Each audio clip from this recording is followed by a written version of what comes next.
Good morning friends.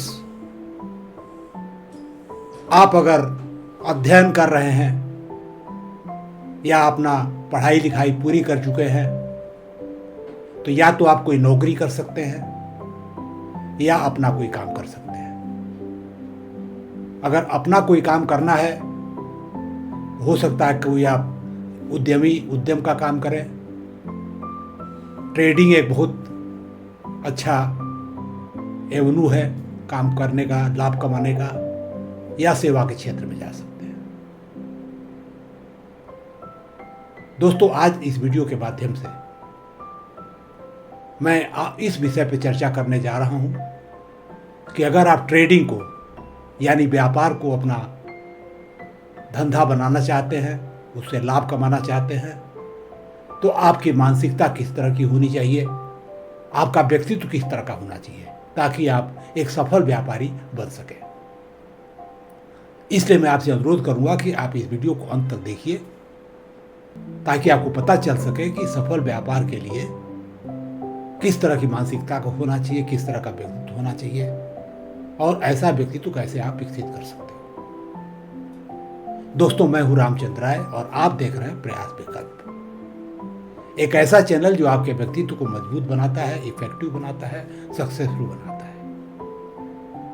दोस्तों, इसके पहले कि मैं एक सफल व्यापारी के व्यक्तित्व पर चर्चा शुरू करूं, आपसे कुछ इंपॉर्टेंट चीजें मैं शेयर करना चाहूंगा। अगर आप हमसे डायरेक्ट इंटरेक्ट करना चाहते हैं, हमारे लाइव सेशन अटेंड करना चाहते हैं, तो आप डिस्क्रिप्शन बॉक्स में जाइए, आपको दो लिंक मिलेंगे। एक फ्री वेबिनार का लिंक है और दूसरा है सजेशन फॉर फ्री वेबिनार। अगर आपके मनपसंद कोई विषय पर कोई वेबिनार ऑलरेडी शेड्यूल्ड है तो आप अपने को रजिस्टर करा लीजिए, हम आपको इनवाइट कर लेंगे। और अगर नहीं है तो आप सजेशन दे दीजिए, हम ऑर्गेनाइज करके आपको इनवाइट करेंगे। दूसरी चीज़, चूँकि मैं पर्सनालिटी डेवलपमेंट के क्षेत्र में कार्यरत हूँ, अगर आप इस क्षेत्र में रुचि रखते हैं, इस पे होने वाली परिचर्चाओं में भाग लेना चाहते हैं, अपना योगदान देना चाहते हैं, तो आप प्रयास विचार मंच ज्वाइन करिए। आप डिस्क्रिप्शन बॉक्स में जाइए,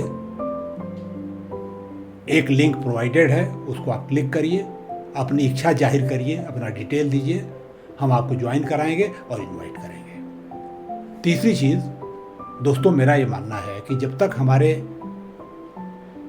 विचार में, सोच में, जीवन मूल्यों में सकारात्मक परिवर्तन नहीं होगा, हम सही कर्म नहीं कर पाएंगे, एक्सीलेंट कर्म नहीं कर पाएंगे और हम किसी भी क्षेत्र में सफलता हासिल नहीं कर पाएंगे। दोस्तों, इसलिए लोगों के सोच और विचार में, जीवन मूल्यों में सकारात्मक परिवर्तन ला करके उनके कंडक्ट में आमूलचूल परिवर्तन लाने के उद्देश्य से मैं एक समेकित व्यक्तित्व विकास कार्यक्रम, जिसका नाम है प्रयास फाउंडेशन कोर्स, का निर्देशन कर रहा हूँ। इसके 5 मॉड्यूल बनाए गए हैं छात्रों के लिए, working professionals, government officials, entrepreneurs और रिटायर्ड लोगों के लिए अलग अलग। अगर आप इसके बारे में जानना चाहते हैं तो इसका भी एक लिंक उपलब्ध है पर्सनालिटी डेवलपमेंट का, उसको आप लिंक करिए, उसको क्लिक करिए और बेसिक स्कीम को समझ लीजिए। और अगर आप हर मॉड्यूल को अलग अलग समझना चाहते हैं, डिटेल में समझना चाहते हैं, तो हमारी वेबसाइट पे जाइए, सारी सूचना उपलब्ध है, आप देखिए, पढ़िए और समझिए, और न समझ में आए तो हमसे कॉन्टैक्ट करिए।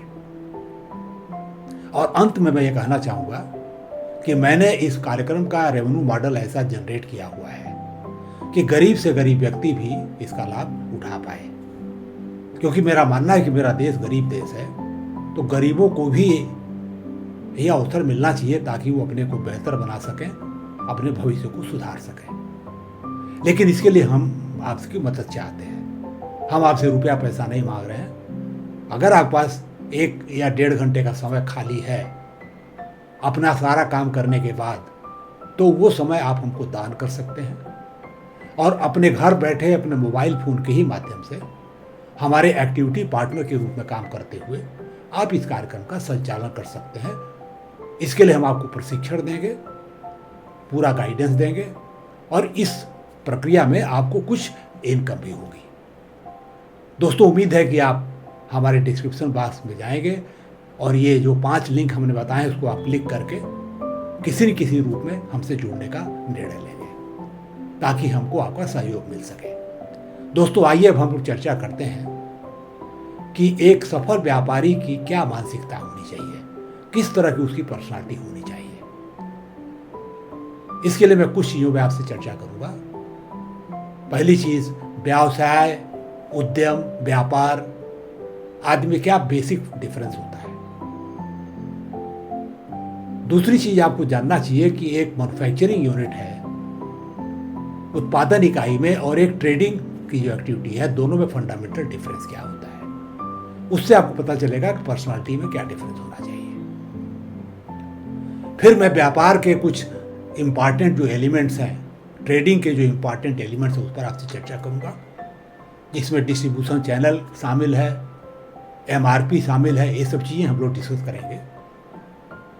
और अंत में मैं आपसे ये डिस्कस करने जा रहा हूँ कि आपकी पर्सनालिटी किस तरह की होनी चाहिए, इसके लिए क्या क्या उसके एलिमेंट्स होने चाहिए और उसको कैसे आप डेवलप कर सकते हैं। दोस्तों, उम्मीद है कि आप इस वीडियो को अंत तक जरूर देखेंगे और अगर आपको ये वीडियो अच्छा लगेगा तो इसको आप लाइक भी करोगे, शेयर भी करोगे और हमारे इस चैनल को सब्सक्राइब करोगे अगर आपने अभी तक नहीं किया है। दोस्तों, आइए हम लोग चर्चा शुरू करते हैं। पहली चीज, व्यवसाय यानी बिजनेस क्या होता है। दोस्तों, कोई भी एक्टिविटी जिसको करके आप प्रॉफिट कमा सकें उसको हम बिजनेस कहते हैं। लॉस मेकिंग या सोशल सर्विस को बिजनेस नहीं करते हैं। ये हो सकता है आप मैन्युफैक्चरिंग में जाएं, कोई चीज़ बनाएं और बना करके उसको बेचें। हो सकता है कि आप ट्रेडिंग एक्टिविटी करें, कच्चा या पक्के माल को खरीद और बेच करके उससे लाभ कमाएं, या हो सकता है कि आप सेवा के क्षेत्र में कोई न कोई सर्विस प्रोवाइड करें। तो ये ब्रॉडली आपका अपना काम होता है। इसके अलावा प्राइमरी सेक्टर जैसे एग्रीकल्चर है और सब चीज़ें हैं वो भी आप कर सकते हो। आज मुद्दा यह है कि व्यापार के लिए किस तरह की मानसिकता चाहिए। तो आइए हम लोग इस बात पर विचार करें कि एक मैन्युफैक्चरिंग यूनिट और एक ट्रेडिंग यूनिट में क्या फ़र्क होता है, दोनों एक्टिविटी का डिफरेंस क्या है, फंडामेंटल डिफरेंस क्या है, ताकि पर्सनालिटी का डिफरेंस भी आपको पता चल सके। पहली बात, जब आप मैन्युफैक्चरिंग में जाते हैं तो आप कोई कच्चा माल खरीदते हैं, उसको मशीन से या श्रमिकों के माध्यम से या दोनों के मिक्स से आप एक फिनिश प्रोडक्ट में कन्वर्ट करते हैं, एक पक्का माल बनाते हैं और फिर उसको आप मार्केट में बेचते हैं अपने डिस्ट्रीब्यूशन चैनल के माध्यम से। होलसेलर, रिटेलर, जो भी आपका चैनल है उसके माध्यम से उसको आप बेचते हैं। जबकि आप ट्रेडिंग एक्टिविटी जब आप करते हो तो उसमें अमूमन किसी प्लांट मशीनरी की जरूरत नहीं पड़ती है, मैन पावर भी उतना टेक्निकल आपको नहीं चाहिए उसके लिए। तो निश्चित रूप से जो ट्रेडिंग है वो कम कॉम्प्लेक्स होता है और मैन्युफैक्चरिंग कॉम्प्लेक्स होता है टेक्निकल पॉइंट ऑफ व्यू से। क्योंकि आप मशीन लगा रहे हैं, प्लांट मशीनरी लगा रहे हैं, अदर सेट आपको चाहिए, बिल्डिंग चाहिए, सारी चीज़ें चाहिए। इसलिए जो मैन्युफैक्चरिंग एक्टिविटी होती है वो कैपिटल इंटेंसिव होती है, उसमें पैसा ज़्यादा चाहिए, कैपिटल ज़्यादा चाहिए लगाने के लिए, इन्वेस्टमेंट की ज़रूरत होती है। जबकि ट्रेडिंग एक्टिविटी में अगर आप जाएंगे तो अपेक्षाकृत कम पैसे में आप काम कर सकते हो। तीसरा जो इम्पॉर्टेंट डिफरेंस दोनों के बीच में होता है कि चूंकि आपने एक पर्टिकुलर तरह की मशीन पर बैठा रखी है, एक पर्टिकुलर तरह की टेक्नोलॉजी आपने चुन रखा है, एक डिफरेंट टाइप की मैन्युफैक्चरिंग प्रोसेस आपकी है, एक पर्टिकुलर क्वालिटी आप प्रोड्यूस कर रहे हो, इसलिए आपके अंदर फ्लेक्सिबिलिटी की बहुत कमी होती है। आप बहुत जल्दी अपने प्रोडक्ट लाइन को नहीं चेंज कर सकते हैं, मार्केट अगर चेंज हो गया तो आपकी फ्लेक्सिबिलिटी काफ़ी कम होती है। जबकि एक ट्रेडिंग एक्टिविटी में आपको इस तरह की रिजिडिटी नहीं होती है। अगर आपको कोई माल आपका नहीं चल रहा है, आप उसको नहीं बेचिए, दूसरे मैन्युफैक्चरर से दूसरा सामान ला के आप बेच सकते हो। एक तरह का जो प्रोडक्ट है उसके कई ब्रांड हैं, एक ब्रांड नहीं चला दूसरा ब्रांड ला सकते हो। अपने इन्वेंट्री का स्ट्रक्चर उसमें चेंज कर सकते हो, कौन सा फास्ट मूविंग आइटम है, कौन सा स्लो मूविंग आइटम है, उसके अनुसार अपना प्रोक्योरमेंट आप चेंज कर सकते हो। जैसा कस्टमर चाहे वैसा माल ला सकते हो, उसकी ज़रूरत के मुताबिक आप फ्लेक्सिबल बन सकते हो। तो मैन्युफैक्चरिंग प्रोसेस में फ्लेक्सिबिलिटी कम होती है और ट्रेडिंग एक्टिविटी में ये बहुत ज़्यादा होती है। अगला जो डिफरेंस फंडामेंटल वो ये है कि लिक्विडिटी कम होती है एक मैन्युफैक्चरिंग यूनिट में, क्योंकि जो मैन्युफैक्चरिंग प्रोसेस है या टोटल जो बिजनेस साइकिल है, जो रॉ मटेरियल से फिनिश प्रोडक्ट कन्वर्जन और फिर मार्केट में सेल करके जो कैश कन्वर्जन जो साइकिल है वो काफ़ी लंबा होता है एक मैन्युफैक्चरिंग यूनिट में। 3 महीने, 4 महीने, 5 महीने भी हो सकता है, डिपेंडिंग अपॉन कितनी लंबी प्रोसेस है, क्या क्या है। जबकि ट्रेडिंग में ये साइकिल काफ़ी छोटा होता है, तो आपका जो कैपिटल टर्नओवर है वो काफ़ी फास्ट हो सकता है ट्रेडिंग में, जबकि मैन्युफैक्चरिंग में ये चीज़ पॉसिबल नहीं है, वो स्लो होता है। अब इसी से कनेक्टेड एक और फंडामेंटल डिफरेंस ये है कि जो जस्टेशन पीरियड होता है, यानी जो लास्ट जो पीरियड आपका होता है वो काफ़ी लंबा हो सकता है मैन्युफैक्चरिंग प्रोसेस में, और ये काफ़ी कम हो सकता है ट्रेडिंग में। कारण क्या है कि वहाँ आपने मशीन बैठा रखी है और तरह बिल्डिंग बना रखी है, तरह तरह की चीज़ें आपको करना पड़ता है परमानेंट बेसिस पर। तो फिक्स कास्ट जो स्ट्रक्चर है उसका काफ़ी हाई होता है। जितना ज़्यादा कम्प्लेक्स टेक्नोलॉजी होगी उतना ज़्यादा फिक्स कास्ट होगा, और उसको रिकवर करने में और रिकवर करके प्रॉफिट जोन में जाने के लिए आपको काफ़ी समय लग जाता है। तो ब्रेक इवन पॉइंट जो है या ब्रेक इवन वॉल्यूम है वो काफ़ी हाई होता है उसके अंदर, उसके लिए काफ़ी आपको मेहनत करना पड़ता है। जबकि ट्रेडिंग में चूँकि इस तरह का फिक्स्ड कास्ट आपका कम होता है, ज़्यादातर आपके वर्किंग एक्सपेंसेस होते हैं, तो इसलिए आपका जो ब्रेक इवन पॉइंट है वो काफ़ी जल्दी आप अचीव कर सकते हो। इनफैक्ट आप शुरू से ही प्रॉफिट में बेच सकते हो। तो ये दोनों में फंडामेंटल डिफरेंस होता है कि उसका जस्टेशन पीरियड ज़्यादा होता है, इसका कम होता है। एक और फंडामेंटल डिफरेंस ये है कि आपको जो क्वालिटी है, क्वालिटी कंट्रोल आपका रहता है। अगर आप मैन्युफैक्चरर हो, आपको इनोवेटिव होना पड़ता है, अपने प्रोडक्ट को इंक्रीज करना पड़ता है, उसकी क्वालिटी को दिन प्रतिदिन देखने पड़ता है। तो काफ़ी इनोवेशन की ज़रूरत होती है, काफ़ी रिस्क टेकिंग की ज़रूरत होती है, जबकि उतना जो है इनोवेशन की जरूरत ट्रेडिंग में नहीं है। एक सिंपल सेल एंड परचेज और सेल बिजनेस होता है, तो उसमें केवल आपको ये ध्यान रखना है कि कौन सा प्रोडक्ट चल रहा है, कौन सा प्रोडक्ट नहीं चल रहा है, किस तरह का प्रोडक्ट चल रहा है। ये सब चीज़ अगर आप ध्यान देते हैं और कस्टमर से अच्छा रिलेशन बना लेते हैं तो निश्चित रूप से आप ट्रेडिंग में सफल हो सकते हैं। लेकिन जो मैन्युफैक्चरिंग है उसमें ये थोड़ा सा आपको इनोवेटिव होना पड़ता है, ये ज़्यादा रिस्की होता है। रिस्क जो है मैन्युफैक्चरिंग बहुत ज़्यादा हाई होता है और वो रिस्क जो है आपके ट्रेडिंग में काफ़ी कम होता है।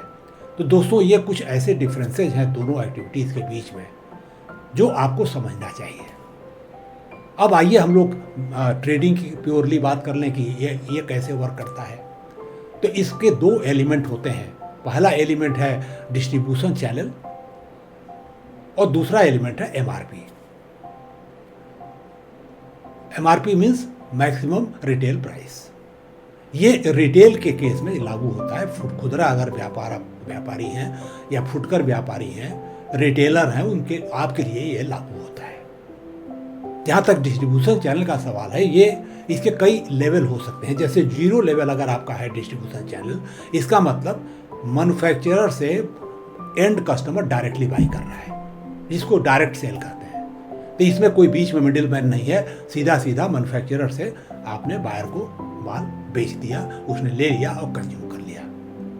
अगर सिंगल मान लीजिए कि कोई 1 पॉइंट डिस्ट्रीब्यूशन चैनल आपका है, तो मैन्युफैक्चरर सीधा रिटेलर को देता है और रिटेलर एंड कस्टमर को, यानी कस्टमर, एंड कस्टमर और मैन्युफैक्चरर के बीच में एक इंटरमीडिएट या बिचौलिया है, वो है रिटेलर। अगर 2 लेवल का है तो उसमें होलसेलर आ गया। इसका मतलब मैन्युफैक्चरर ने होलसेलर को दिया, होलसेलर ने रिटेलर को दिया और फिर रिटेलर ने एंड कस्टमर को दिया। हो सकता है 3 लेवल का आपका डिस्ट्रीब्यूशन चैनल हो, तो उसमें जाबर आ जाता है। जाबर जो है मैन्युफैक्चरर से लेता है, फिर वो होलसेलर को देता है, होलसेलर फिर वो रिटेलर को देता है। तो मोटा मोटी ये जो है आपका स्ट्रक्चर होता है। अगर होलसेल की हम बात करें तो निश्चित रूप से होलसेल में भी कई लेवल हो सकते हैं। एक डिस्ट्रीब्यूटर होता है, होलसेलर होता है, थोड़ा थोड़ा मार्जिन पे वो वॉल्यूम में काम करते हैं और वो आगे बढ़ा देते हैं। जैसे हमने देखा B2B बिजनेस होता है, जो कि बिजनेस एंटिटी को ही थोक में वो लोग भेजते हैं और फिर फर्दर वो रिटेल में जाते हैं। तो होलसेलिंग में भी 2 लेवल हो जाता है। अब आइए रिटेल की बात करें, क्योंकि रिटेल एक बहुत फैला हुआ क्षेत्र है। आपको शायद पता नहीं होगा कि पूरे हिंदुस्तान के अंदर जो रिटेल टर्नओवर है वो 70 लाख करोड़ से ज़्यादा है। इस समय बल्कि हो सकता है 80 लाख करोड़ हो गया हो। और इसमें जो एम्प्लॉयमेंट है करीब 3.5 से 4 करोड़ लोग काम कर रहे हैं।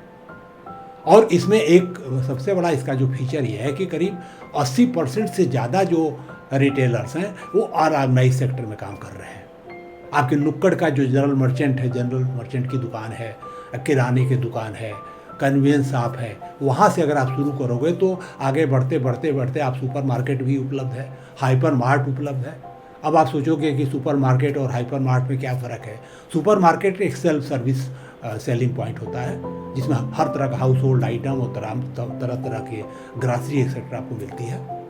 और हाइपर मार्ट भी इसी का एक बड़ा रूप होता है, लेकिन वहाँ सेल्समैन उपलब्ध होते हैं जो आपकी मदद करते हैं। मेगा बड़े स्टोर्स होते हैं, डिपार्टमेंटल स्टोर्स होते हैं, सिंगल ब्रांड शॉप्स होती हैं, जैसे आप रेमंड में जाएंगे या इस तरह के फैब्रिक्स के तमाम ब्रांड्स हैं, अलग अलग उनकी आउटलेट्स हैं। तो ये भी हो सकता है। अब मान लीजिए मल्टी ब्रांड सिंगल प्रोडक्ट भी शॉप होते हैं, जैसे कपड़े की दुकान है, हर तरह का ब्रांड उसके पास वो रखा हुआ है। कुछ ऐसे होते हैं जो कई तरह के आइटम रखे होते हैं। शॉपिंग मॉल होते हैं जिसमें तरह तरह की दुकानें होती हैं, हर तरह का आइटम मिलता है। ब्रांडेड शॉप भी होती हैं, वो अन्य तरह की शॉप्स भी होती हैं, सर्विस सेंटर्स भी होते हैं। तो कहने का मतलब यह है कि रिटेल का जो क्षेत्र है काफ़ी फैला हुआ है। छोटी से फैमिली ओन्ड शॉप होती हैं, उससे ले करके और शॉपिंग मॉल तक, जहाँ की 10-10 हज़ार 5-5 हज़ार लोग एक साथ काम करते हैं, बहुत बड़े स्केल पे काम करते हैं। तो एक ट्रेडिंग एक ऐसा एक्टिविटी है जिसमें काफ़ी स्कोप है, डिपेंडिंग ऑन आप कहाँ हो, कैसे काम कर रहे हो। तो निश्चित रूप से आप विचार कर सकते हो कि क्या आपको ट्रेडिंग के क्षेत्र में जाना है या नहीं जाना है। अब सवाल है कि ट्रेडिंग केवल फिनिश प्रोडक्ट का नहीं होता है, एग्रीकल्चरल प्रोडक्ट भी ट्रेड होते हैं। जहाँ पॉइंट ऑफ प्रोडक्शन है वहाँ से आप उठाएंगे और उसको ले जाकर कंजम्पशन पॉइंट्स पे जा करके थोक में बेचेंगे, फिर वहाँ से रिटेल हो जाएगा। तो उसका इंटर स्टेट मूवमेंट्स होते हैं, इंटर सिटी मूवमेंट्स होते हैं, एग्रीकल्चरल प्रोडक्ट्स का होता है, ग्रेन्स है, तमाम चीज़ें हैं। माइनिंग के प्रोडक्ट्स हैं जो कि जाते हैं, कोल है या आपका ग्रेनाइट है, तरह तरह की चीज़ें हैं जो इंटर स्टेट मूव करती हैं, उसका भी ट्रेडिंग होती है। तो ट्रेडिंग प्राइमरी गुड्स की भी हो सकती है, सेकेंडरी गुड्स की भी हो सकती है। तो ट्रेडिंग एक बहुत फैला हुआ क्षेत्र है जिसमें आप पार्टिसिपेट कर सकते हो। अब जब आपको पता चल गया है कि ट्रेडिंग का नेचर ही है, तो दूसरी चीज़ समझ जाइए एमआरपी क्या है। एमआरपी हमने जैसा कहा कि ये रिटेल से संबंधित कॉन्सेप्ट है, मैक्सिमम रिटेल प्राइस। हालांकि कंज्यूमर गुड्स एक्ट 2006 में बना, लेकिन 1990 से ही ये लागू एमआरपी किया गया है।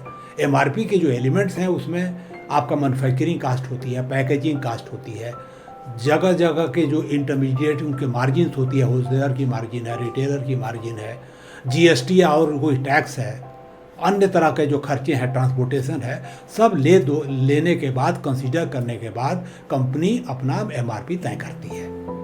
अब सवाल है कि एमआरपी वो प्राइस है जिससे ज़्यादा प्राइस में आप सामान को बेच नहीं सकते, और पूरे देश में लगभग वो एक जैसी होती है। अब इसमें थोड़ा सा डिफरेंसेज हो सकते हैं, कहीं टैक्स कम होगा, कहीं टैक्स ज़्यादा होगा, लेकिन एमआरपी एक होती है। अब अगर मान लीजिए कोई ट्रेडर है, कोई रिटेलर है, वो अपना वॉल्यूम बढ़ाना चाहता है, तो वो एमआरपी में अपने मार्जिन में से कुछ डिस्काउंट दे करके अपने प्रोडक्ट को फास्ट मूव करा सकता है। अगर मान लीजिए कोई डीप पॉकेट वाला कंपटीटर आ गया तो कुछ ज़्यादा उसने जो है डिस्काउंट पे बेचना शुरू किया, कुछ दिन लॉस उठाया और कैप्चर कर लिया, जब कस्टमर का एक रिलेशनशिप बना ली तो धीरे धीरे वो अपना दाम बढ़ा करके और प्रॉफिट जोन में आ जाता है। तो इसमें जो ट्रेडिंग की जो एक्टिविटी है उसमें एमआरपी का बहुत बड़ा रोल होता है। और एमआरपी का सबसे बड़ा एडवांटेज ये है कि कम से कम लोगों को अंदाज़ा होता है कि इस प्रोडक्ट का सही प्राइस क्या होनी चाहिए। उसके नीचे उनको मिलता है तो सेटिस्फाइड होते हैं। खास करके ग्रामीण इलाकों में जगह जगह लोगों को बेवकूफ़ नहीं बनाया जा सकता, ज़्यादा उनसे चार्जिंग नहीं हो सकती, ओवर चार्जिंग नहीं हो सकती है। लेकिन क्योंकि रूरल क्षेत्र में ट्रांसपोर्टेशन बहुत ज़्यादा हो जाता है तो कभी कभी रिटेलर का मार्जिन काफ़ी असर उस पर पड़ जाता है, उनके प्रॉफिट कम हो जाते हैं। तो ये प्रॉब्लम भी एमआरपी के साथ जुड़ी हुई है। लेकिन एमआरपी एक बहुत इंपॉर्टेंट कॉन्सेप्ट है रिटेल के कॉन्सेप्ट में। लेकिन कुछ लोग बहुत ही ज़्यादा इसका मिसयूज कर रहे हैं। एमआरपी कुछ लिखेंगे और डिस्काउंट दे देंगे 70% 80%। तो उस तरह की प्राइसिंग के मैं खिलाफ हूँ। बट स्ट्रक्चर बना हुआ है कि कंपनी एक एमआरपी तय करती है और उसमें डिफरेंट तरह के लोगों की मार्जिन होती है। अपने मार्जिन में थोड़ा कटौती करके वो अपना बिजनेस बढ़ा सकते हैं, चाहे होलसेलर हो, रिटेलर हो, कोई भी हो। तो फंडामेंटली ट्रेडिंग में इस चीज़ का ध्यान दिया जाता है कि ज़्यादा से ज़्यादा टर्नओवर हो आपका, ज़्यादा से ज़्यादा फास्ट आपके प्रोडक्ट मूव करें ताकि आप कम मार्जिन पे भी टर्नओवर चूँकि ज़्यादा कर लेंगे, वॉल्यूम आपका ज़्यादा हो जाएगा तो आपका प्रॉफिट हो जाएगा, रिटर्न ऑफ इन्वेस्टमेंट आपको मिल जाएगा। अब दोस्तों आइए सबसे इम्पॉर्टेंट चीज़, इस तरह की पर्सनालिटी, किस तरह की पर्सनालिटी का होना जरूरी है आपके लिए। जहाँ तक पर्सनालिटी का सवाल है, हमने अपने वीडियो में पहले भी बताया हुआ, पर्सनालिटी का मतलब है आपका इंटरेस्ट क्या है, एप्टीट्यूड क्या है, लेवल ऑफ इंटेलिजेंस क्या है और आपका बेसिक नेचर क्या है। इसको मिला के पर्सनालिटी बनती है आपकी। अब आइए हम इंटरेस्ट की बात करें, एप्टीट्यूड की बात करें, तो अब इसलिए आप चेक कर सकते हो कि वेदर आप ट्रेडिंग करने के लिए आपका इंटरेस्ट है या नहीं, उसके अंदर आप कहाँ तक उसके अंदर आप अच्छा आपकी इच्छा कर रही है, वो आप फंडामेंटली पता कर सकते हो। एक बेसिक मैथमेटिक्स की ज़रूरत होती है और ज़्यादा न्यूमेरिकल एबिलिटी बहुत ज़्यादा इसे लेनी चाहिए। फंडामेंटल लेवल का नॉलेज आपको होना चाहिए। अगर हम लेवल ऑफ इंटेलिजेंस की बात करें तो आईक्यू, एक एवरेज आईक्यू काफ़ी है इसके लिए, बहुत ज़्यादा आईक्यू आपका होना जरूरी नहीं है। लेकिन जो इमोशनल कोसेंट है, भावनात्मक जो बुद्धिमत्ता है, वो आपकी काफ़ी अच्छी होनी चाहिए, क्योंकि आपको कस्टमर से डील करना है और उनके साथ अच्छे संबंध बनाने हैं ताकि रिपीट सेल आपकी हो उनके साथ। तो ये इसका बहुत अच्छा होना ज़रूरी है। और मैं यहाँ ये कहना चाहूँगा कि केवल ये ओनर पे लागू नहीं होता है, ये आपके एम्प्लॉइज़ के ऊपर भी लागू होता है। उनकी भी इमोशनल इंटेलिजेंस स्ट्रांग होनी चाहिए। और अगला जो है कि जो स्पिरिचुअल इंटेलिजेंस है, यानी जो एथिकल आपके अंडरस्टैंडिंग या समझ है, वो भी स्ट्रांग होनी चाहिए ताकि आप मिस सेलिंग ना करें, कस्टमर को बेवकूफ़ ना बनाएं। क्योंकि एक बार आप बेवकूफ़ तो बना दोगे, दोबारा लौट के नहीं आएगा और 4 जगह आपकी शिकायत भी करेगा। आफ्टर सेल्स सर्विस अगर उसको चाहिए, मान लीजिए आप इंडस्ट्रियल गुड्स बेच रहे हो या आप हाउस होल्ड ड्यूरेबल बेच रहे हो, फ्रिज है, टीवी है, अगर कोई प्रॉब्लम आती है तो आपको उसको प्रॉम्प्टली अटेंड करने की व्यवस्था होनी चाहिए। हो सकता है इसके लिए आप मैन्युफैक्चरर से टाई अप करोगे, बट कहीं न कहीं आपका रोल बनता है, क्योंकि आप फ्रंट में हो, आप अपना माल लोगों को बेच रहे हो, आपको समझते हैं और लोगों को नहीं जानते हैं। तो आप उसको पूरे कमिटमेंट के साथ उसकी सर्विस करिए ताकि आपका और उसका रिश्ता अच्छा बना रहे और वो रिपीट सेल खुद भी परचेज करे और लोगों से कराने के लिए भी उनको प्रेरित करे। तो आपका EQ स्ट्रांग होना चाहिए, आपका SQ स्ट्रांग होना चाहिए और एवरेज IQ होना चाहिए। अगर हम आपके फंडामेंटल नेचर की बात करें तो आप थोड़ा आपके अंदर इंट्रावर्जन एक्स्ट्रावर्जन जो आपका होता है, अंतर्मुखता बाह्यमुखता, उसमें आपको थोड़ा सा बाह्यमुखी होने की ज़रूरत है। ये आपके एम्प्लॉय पे भी लागू होता है, क्योंकि उनको कस्टमर से डील करना है, उनको कन्विंस करना है, उसको अपनी बातें समझाना है, उनकी बातें सुनना है, तो थोड़ा एक्स्ट्रावर्जन की ज़रूरत है। दूसरा जो नेचर एग्रीएबलनेस यानी सहमतता का है, वो भी स्ट्रांग होना चाहिए, क्योंकि उनको कन्विंस करना है, अपनी बात बोलना है, उनकी बात सुनना है और उनको इस बात के लिए उत्प्रेरित करना है कि वो आपका सामान खरीद सकें, उसकी क्वालिटी के बारे में उनको कन्विंस करना है। तो ये भी आपका एक अच्छा खासा रीजनेबल लेवल का एग्रीएबलनेस स्केल पे आपका स्कोर आना चाहिए। तीसरा न्यूरोटिसिज्म। न्यूरोटिसिज्म का मतलब है कि मेंटल जो डिसबैलेंस है या आपका मूड स्विंग है, वो नहीं होना चाहिए। आपके अंदर धैर्य की ज़रूरत होती है, क्योंकि आता है कस्टमर दुकान पे, तमाम चीज़ें देखता है, शायद कोई दुकान खरीदे या ना खरीदे, तो आपको अपना टेम्पर नहीं लूज करना है, आपको स्माइलिंग आपको फेस रखना है, उसके साथ कायदे से बिहेव करना है, वो खरीदे या ना खरीदे, क्योंकि एक बैड एक्सपीरियंस लेके कस्टमर को आपके शॉप के बाहर नहीं जाना चाहिए। तो आपको न्यूरोटिसिज्म के स्केल पे लो होना चाहिए, एक स्टेबल माइंड का होना जरूरी है इसके लिए। अगला जो है कॉन्शियसनेस यानी कर्मनिष्ठता। आपको फोकस, प्लानिंग, हार्ड वर्क, इस सबकी चीज़ की ज़रूरत होती है। इसके बिना आप सफल नहीं हो सकते। काफ़ी बार बार वो आपको 100 साड़ी देखेगा, एक साड़ी खरीदेगा, मेहनत लगेगी, आपको उसके पीछे लगे रहना है, तब वो माल आपको खरीदेगा। और लास्ट जो नेचर है, open to experience, innovation, imagination, ये सारी चीज़ें, एंटरप्रेन्योरशिप यानी मैन्युफैक्चरिंग अगर आप जा रहे हो तो काफ़ी आपको हाई लेवल की चाहिए, बट ट्रेडिंग के लिए उतना ज़्यादा नहीं चाहिए, एवरेज भी चलेगा आपका। एक औसत दर्जे का अगर आप ओपन टू एक्सपीरियंस स्केल पे स्कोर करते हो तो भी आप ट्रेडिंग कर सकते हो। लेकिन ट्रेडिंग के लिए सबसे ज़रूरी ये है कि आपका EQ हाई होना चाहिए, SQ हाई होना चाहिए, थोड़ा एक्सट्रोवर्ट आपको होना चाहिए, एग्रीएबल आपको होना चाहिए, न्यूरोटिज्म में लो आपको होना चाहिए, और हार्ड वर्किंग होना चाहिए। अगर आपके अंदर ये गुण है तो निश्चित रूप से आप एक अच्छे सफल व्यापारी बन सकते हो। अब सवाल है कि ये कैसे डेवलप होगा।